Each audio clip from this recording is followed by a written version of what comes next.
I tried this artesian water. I'm going back to distill. Man, make sure you join me for the show. I'm going to be breaking down some. Oh, great emoji. We're going to break down a little bit of emoji today. We're going to talk about some of the supplements and some of the stuff that we need. And of course, we're going to toast the ancestor. So bring your glass, bring your glass, bring your glass. See you there. Peace.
Peace, fam. Check it out.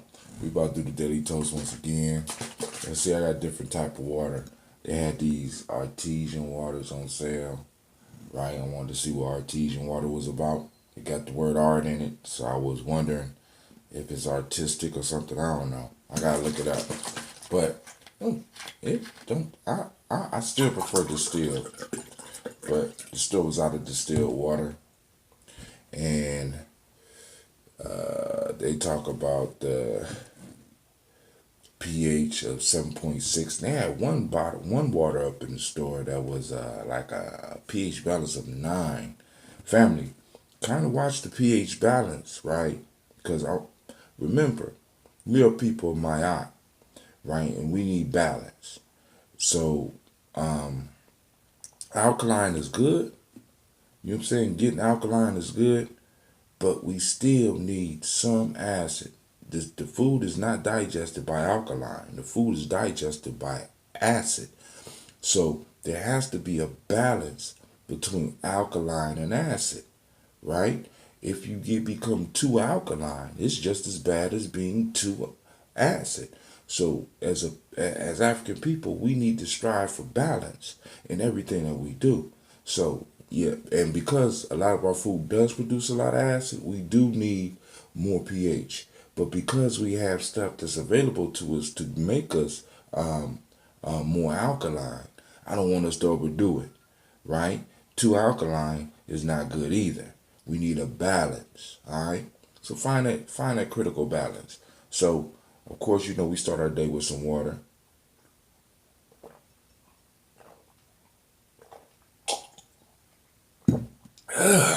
God damn. Water is not supposed to have taste. Okay, that's it. I got one more. I can't waste it. I got one more of those bottles. I'm going to drink it at work. Good God.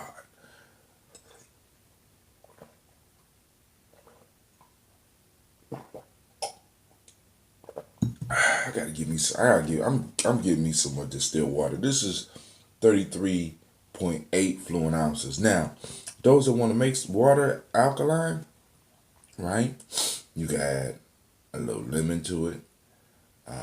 Surprisingly, that kind of alkaline brings up the alkaline. Well, and your body transfers it. Same thing with some little apple cider vinegar, but really, it's like adding a little baking soda to the water. You know what I'm saying? Anti-acid. That's why they call, so we be going out paying all this extra money for these waters when they ain't doing nothing bad in a little baking soda.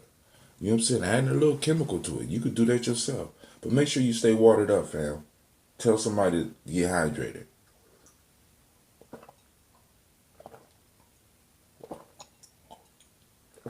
Text one of your partners to be like, stay hydrated.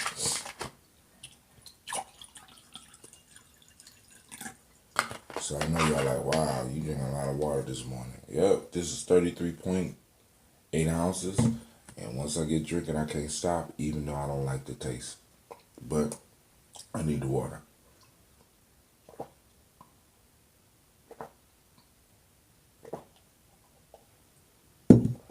So when I drink this bottle, I'm 1/3 through my day of all the water that I will need. And there's no better way, other than breathing, I could think of than starting your day.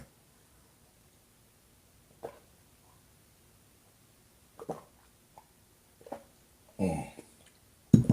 Remember those of you that only got enough money to be on Facebook, but you ain't got enough money for supplements? The only thing you really need to stay healthy is water, breathing, proper breathing, you know what I'm saying? Some conscious breathing, and some quality food, you know what I'm saying? Fruits and vegetables, you know what I'm saying? Make sure you wash them off and stuff like that. You ain't got to go out here and spend all this money on a lot of these supplements. Your body can extract what it needs from good food. You know what I'm saying? You get good air, you know what I'm saying? Take a walk outside, and also stay hydrated. You know what I'm saying? And you will go a long way. You know what I'm saying? Because like I tell you, a lot of stuff is nothing but maintenance. All right, so we about to do our toast. Mm. All right. As you see, I got the old mason jar. Um, this is sort of an experiment, right? But actually, I ran out of jars. But I gotta make it sound good. I ran out of jars. But if you look at the top, I know y'all can't really see that on Facebook, but on YouTube y'all can see. If you see that thing floating on top, that is a young SCOBY being formed. So every now and then I let some of it sit and it start forming a SCOBY. Just because I like making SCOBYs. But then also I like having SCOBYs so that I can do some experiments, right? Because the only way you get good at something is by making mistakes. You know what I'm saying? Trying stuff. Trying new stuff. So let's see if we can hear this one. Let's see. Whoa. You know it's live. And surprisingly, the SCOBY still formed in this, even when I had it sealed. SCOBY need air. So I guess if I was to put the little cap on top of it, instead of this, it would be good. So let's see how this is maturing.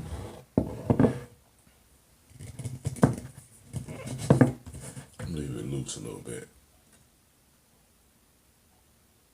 Alright. This is unfiltered. So you'll see little floaties up in there. Alright. I like my stuff unfiltered. Smell mature. Just a hint of honey. Alright. So this morning I'm saluting the creator by whatever name you choose to call that creator. We call on that energy to bless and guide us, to go before us as we enter a place, and to leave, to bless as we leave. And if any of us gotta take journeys, we ask that this energy be with us. We toast and we say Ashe. We call on our personal ancestors. We call on our grandmothers and our grandfathers, our uncles and our aunts, and we toast them and we celebrate their lives. And we celebrate the wisdom they left us. At this point in time, you say your own family line. We toast them and we say Ashe. Right? From them, we move on to this present moment. Today is Umoja. We keep that in mind. We toast and we say Ashe. From there, we move on to our children's children, on to infinity. Right? Because everything that we are building today is for our children, and we toast them and we say Ashe. Last but not least, if you have any special things that you want to ask your ancestors to help you with, we say, we toast it at this point in time. All right? We go through this on a daily basis, right? We salute on a daily basis, all right? And we toast and we say, Ashe, Ashe, Ashe. Wish you peace, power, and 100 years, all right?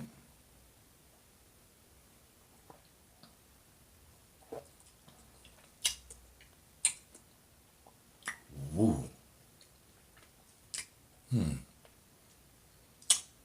I smell vinegar, but I smell honey, but there is none left. That SCOBY has eaten up. This has become close. This is close to vinegar. So I can actually bottle that up as vinegar and mix me up some salad dressing. Mm-hmm. Like taking a shot, y'all.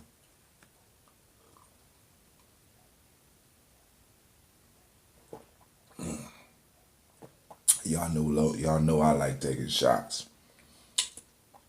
Damn, I could this go down to my belly and I feel it up in here, which I need because my ear still has not popped yet. It's doing a lot better, but hey, that's part of the struggle. Mm. Woo, little girl. Woo, man. It's like drinking the apple cider vinegar, right? Which also helps alkalinize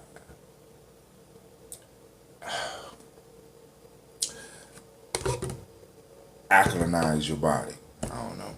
All right, so I want to say peace to the fam on Facebook. All right. Um, See you soon.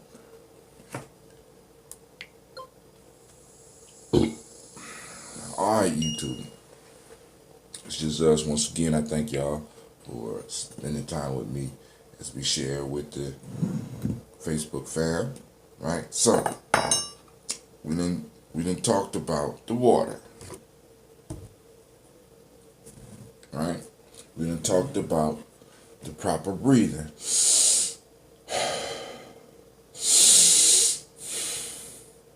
Now, with the breathing, I just need to stress.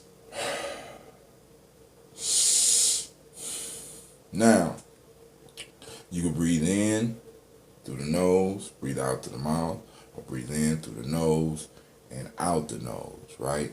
I just suggest breathing through the nose, right? There are certain exercises where you breathe strictly through the mouth, but I suggest breathing through the nose because the nose is designed for pulling the air in, warming the air up to the proper temperature. It also has a filter inside of it to help clean the air when you're breathing, especially when you're doing conscious breathing. Now, when you're running and stuff and you really winded, of course, you have to breathe through your nose, through your mouth, because you need to take in more air, right? But the more you get in shape, you're able to take it in through your nose and filter it, all right? So we talked about the breathing and the water, which are the two major things that you need, right? Two major things that you need. Now, there's also some food. So what we're going to talk about a little bit, maybe tomorrow, is some high density food, some foods that you can start incorporating into your diet that gives you the most bang, right? It's like when you put in your body, it's like an explosion, right? So now let's get to the oils. Some oils that we take, all right? Now coconut oil, antibacterial, antifungal, you know what I'm saying? It helps your body's immune system. And the best part is, it is a natural fat that your body burns almost immediately. All the other stuff that you take has to go through a 26 step process to be transformed into energy. But no, not that coconut oil, right?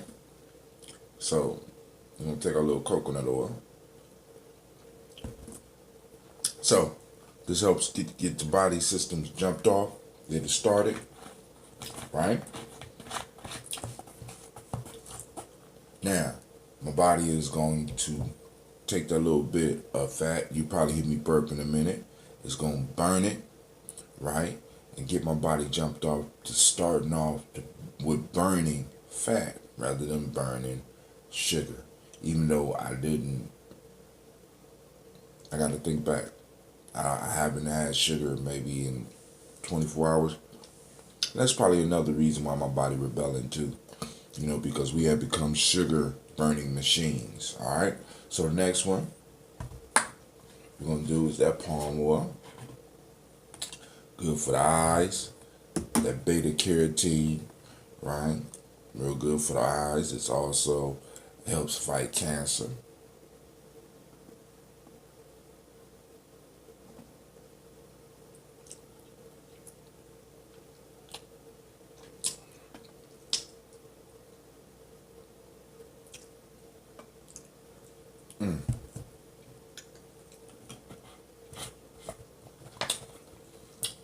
All right.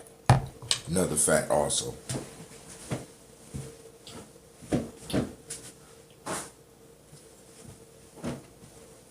I know you're like, Brother Tim, you doing a lot of fats.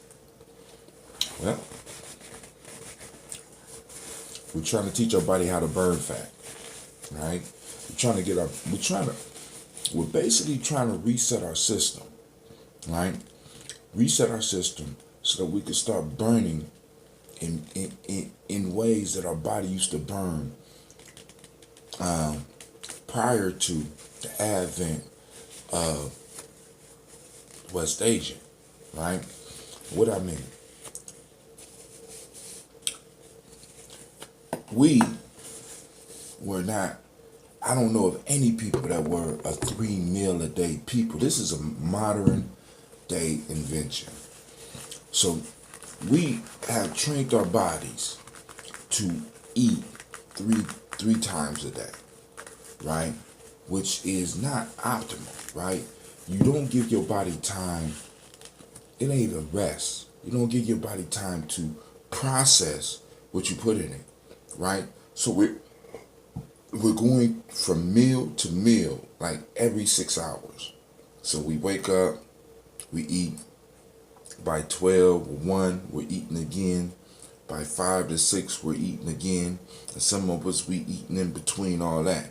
So we got all this food going in. So it goes through your mouth. It goes through the digestive process, which starts in the mouth.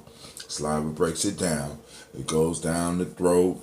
It gets down into the stomach. The stomach processes it, right, with the acid. That's why I said we gotta have a balance. The acid tries to extract what it can from it.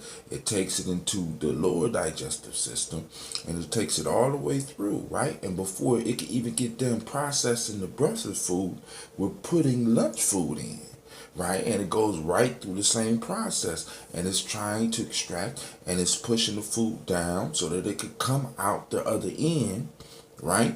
But then we're still processing breakfast. We done piled lunch on top of it, then we piled dinner on top of it, right? So in a sense, we're overworking our system, right? And your body, something that's supposed to be giving the energy, is now draining more energy because now you got a backload, right? And then some of y'all be wondering, and then it's amazing how much shit some people are actually storing up inside themselves. Right? So when we start taking some of these supplements, this is the black seed oil. All right. Once again, essential fatty acids, sterols, and more. Natural omega-3, 6, and 9. Right? It has a nice balance of omega-3s and omega-6s. Right? Which are oils that your body cannot make. Right?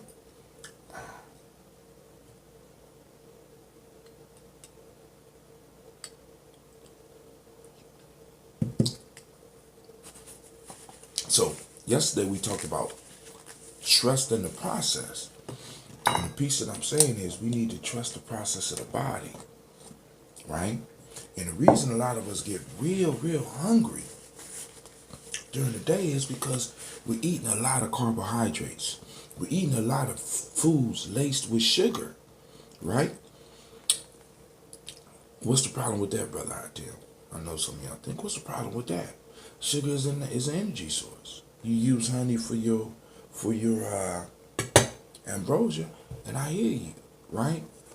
But that honey, what that I put in ambrosia is, first off, it's raw honey. It's still fructose, right? You put it in your body, it burns just like the sugar now. But in the old days, sugars was hard for us to get, right?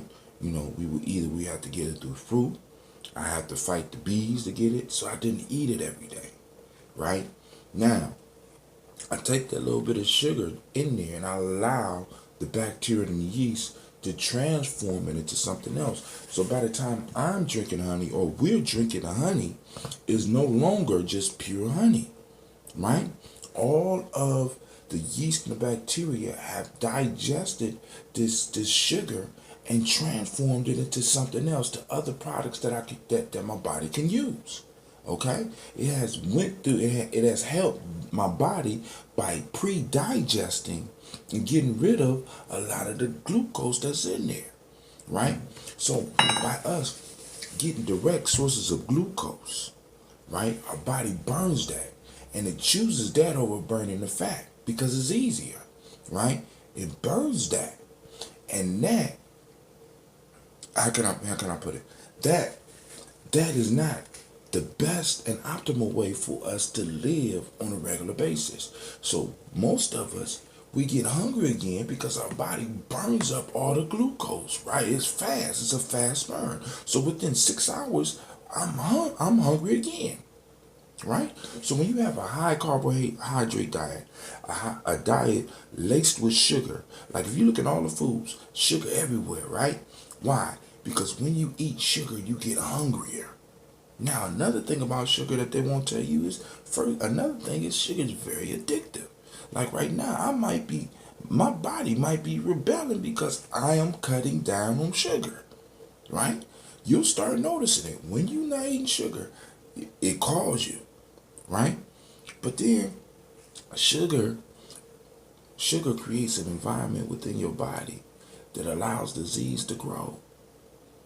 It helps your body become more acidic, right? It's sort of like, and then we're going to jump into Umoja real quick. It's sort of like,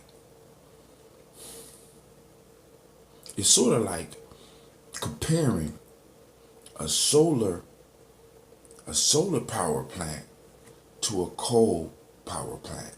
And I ain't just talking about the solar we got today.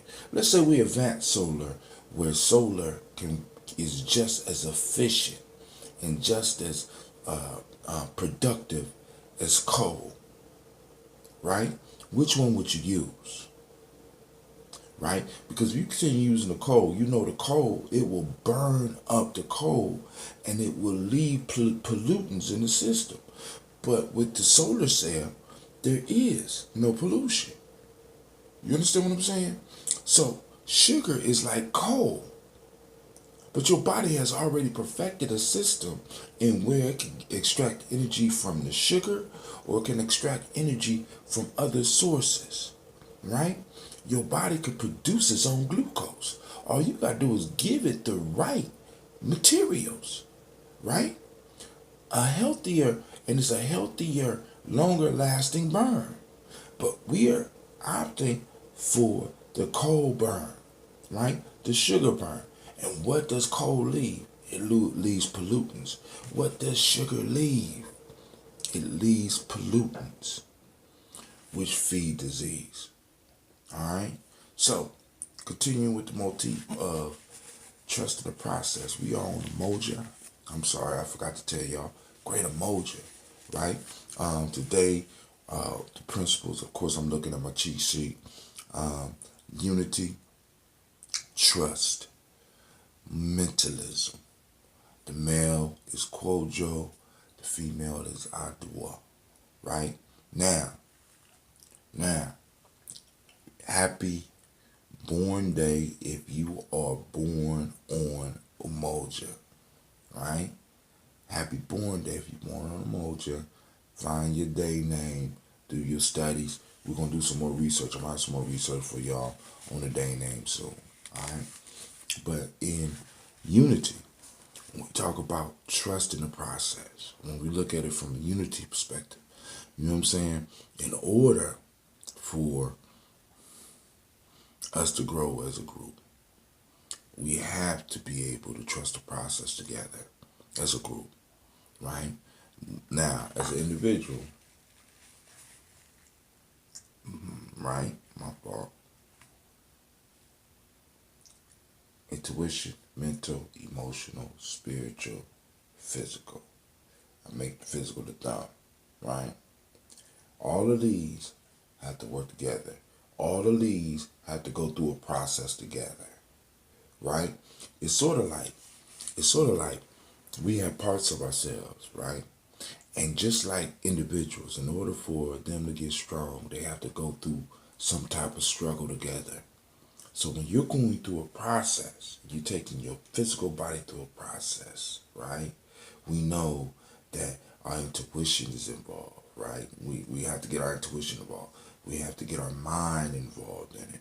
We have to get our emotions involved with it. We got to get our spirits involved with it so they all can work together.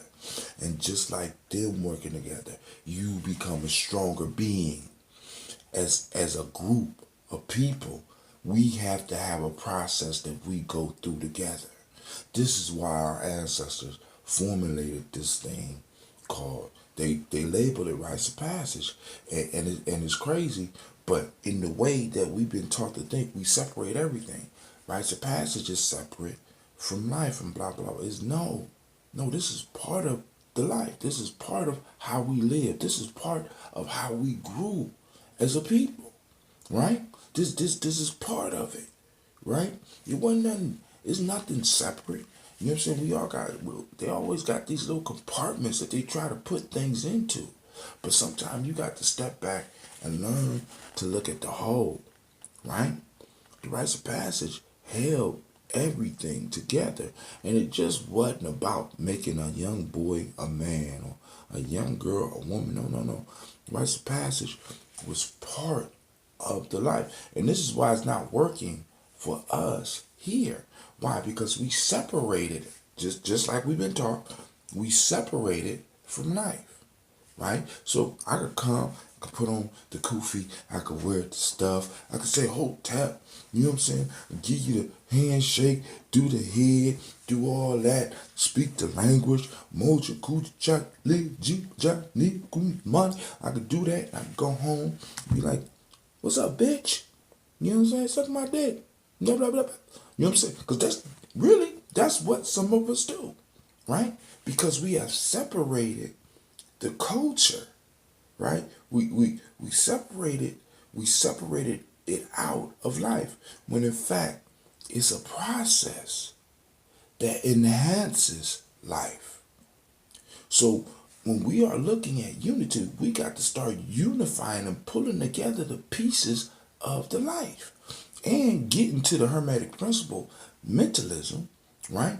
When we got all these separate categories in our life, it's hard for us to really start growing. Why? Because in this area, I got to think like this. Then I got to turn that brain off and go here. And then I got to turn my thought off and go here. And I got all these different categories that I go to when we have to learn to step back like the creators we are and look at the whole sometime. Now it's good to compartmentalize so that you could be more effective, but you need to step back and look at how everything in your life works as a whole. When we pour in libations, right? When we toast it, we got to look at how it fits into the whole of our life. This is not just a morning thing. But we do it in the morning, and we do it in the morning to start off the day.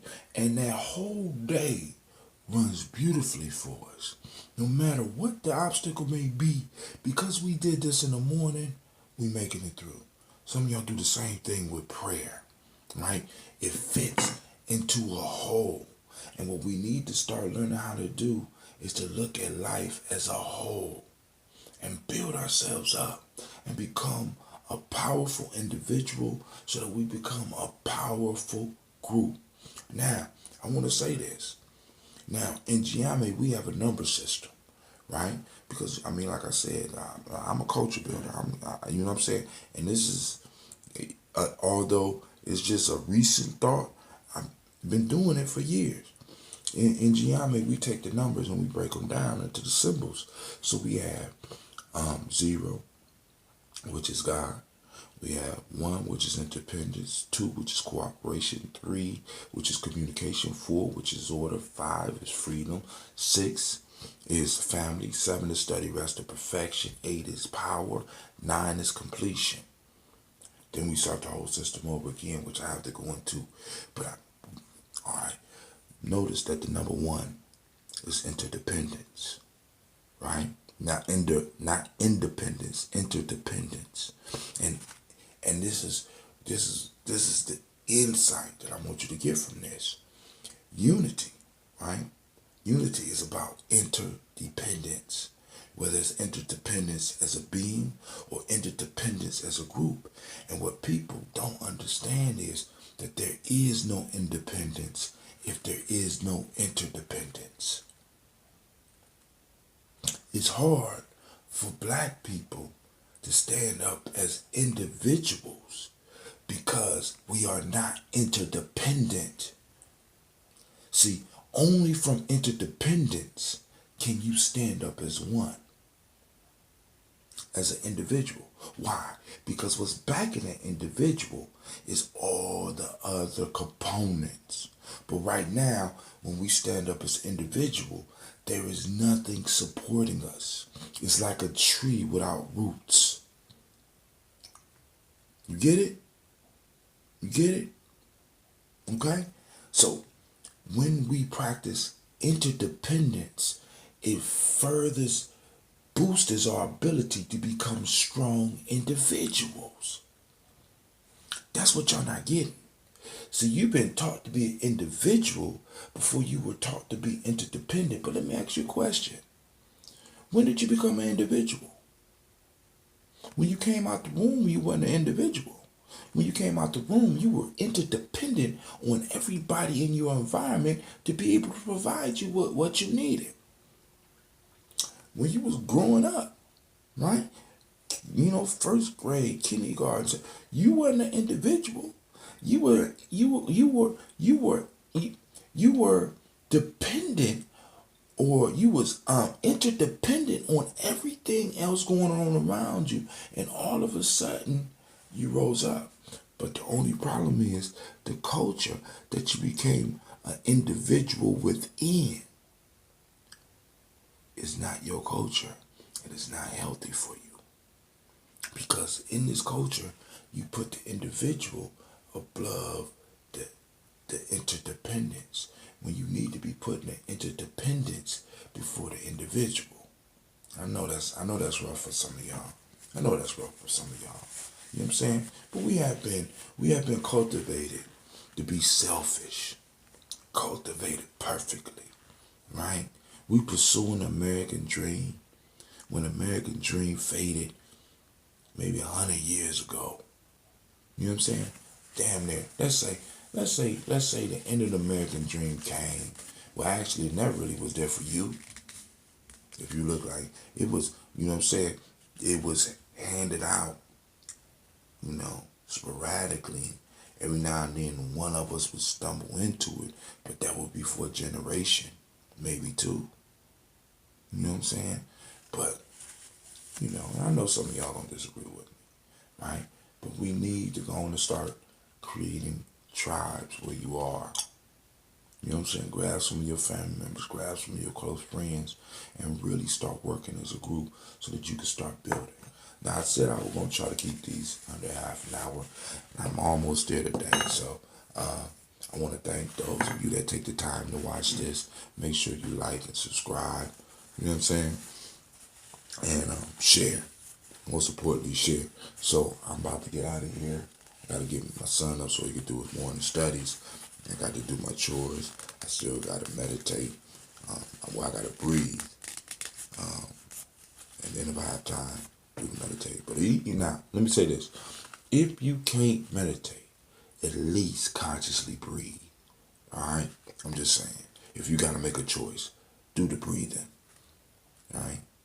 Do the breathing. All right? Meditation will come. All right? Also, for those that are interested, I am still in the process of developing the 21-week warrior training. So those that take the Nguza Saba challenge, you know what I'm saying, you want a little bit more, you want to see how deep the rabbit hole goes, all right? You better get with it, brother, right? Inbox me, or whatever, however they do it on this modern shit. All right, this is Brother Hatim, and I'm out. Thank you for watching the video. I want you to subscribe. Click the bird right there, the fiery bird. And I also have a special video just for you, right there. And for those that want more information about gye-nyame Journey, go to our site. It should be right about there.